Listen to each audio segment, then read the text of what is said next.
This dog was sad because his owner didn't want it. Years later, the dog paid his rescuer back.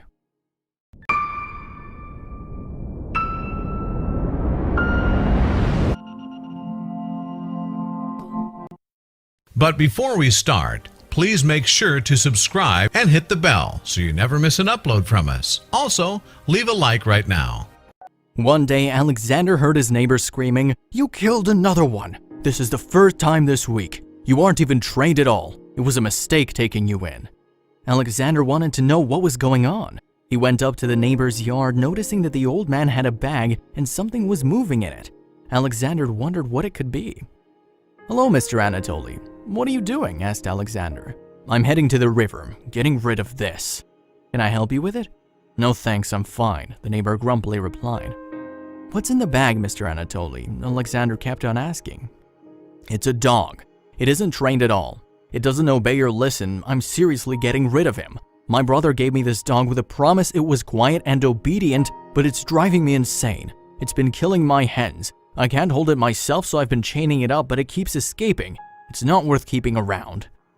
"No need to get rid of it. I can take it." "What? Why? Are you sure?" "Yes. My son Pavel's actually been asking for a pet quite a while now, and since his birthday is coming up pretty soon, this would be the perfect gift." "Take it then. I hope it won't cause you the pain it caused me. But don't think about giving it back. I ain't taking it." "No worries, Mr. Anatoly. Thank you." Alexander then took the dog back to his house, who was just a 3-month-old puppy. His son Pavel arrived home from school and his dad greeted him. "Hi, son. I have a surprise for you. I know your birthday's the day after tomorrow, but I got you a gift I wanted to give you a bit earlier. Go to your room and take a look." Pavel opened the door and shouted, "Dad, it's a puppy!" "Sure is, son, and he's all yours." "Thanks, Dad. Wow, I love him." The little boy hugged the dog, loving every moment of his gift. Alexander had lost his wife years ago as she passed away giving birth to his son. It was the most terrible and painful loss he'd ever experienced in his life, but he'd also been overcome with joy at his son's birth. He was a single parent, but there wasn't a single thing his son missed out on. Alexander had a lot of opportunities to start new relationships. There were plenty of women interested in him since he was a handsome, hardworking, and gentlemanly man. But he didn't want to be with anyone. He was just waiting on one woman in his life, his son's mother. Seeing his little boy happy was the most rewarding thing he could ask for. Pavel asked, "Does he have a name?" "Not yet, I guess. What do you want to name him?" "Lion. I like that name." Lion quickly got used to his new family. He learned to be a very obedient dog and was extremely affectionate with Alexander, and especially with his son.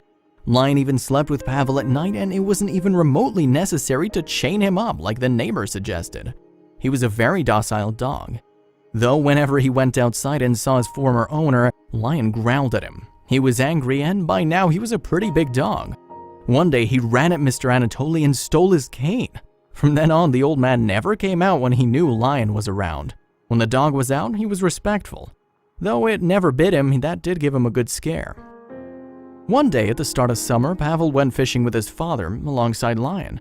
They spent a great time together, and while Alexander was lighting a fire to get some fish they caught cooking, Pavel decided to take a swim.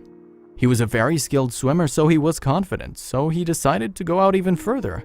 Suddenly, he felt something brush up against his leg though. He realized he'd swum into an old abandoned net.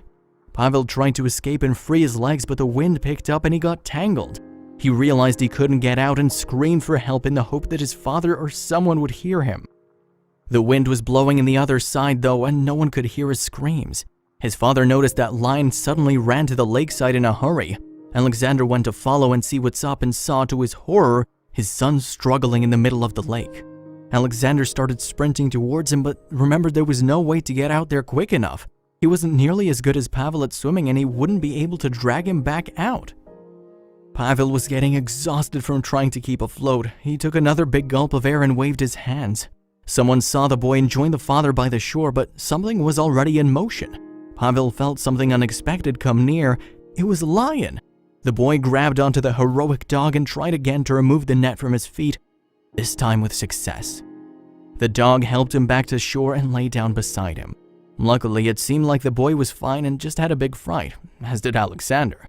The dog stood on the side and started running in circles around them from happiness. Lion quickly hugged Pavel as soon as he did, and as Pavel realized what he'd done, he was filled with infinite gratitude and overflowed with emotion. Pavel and Lion's friendship became that much stronger that day.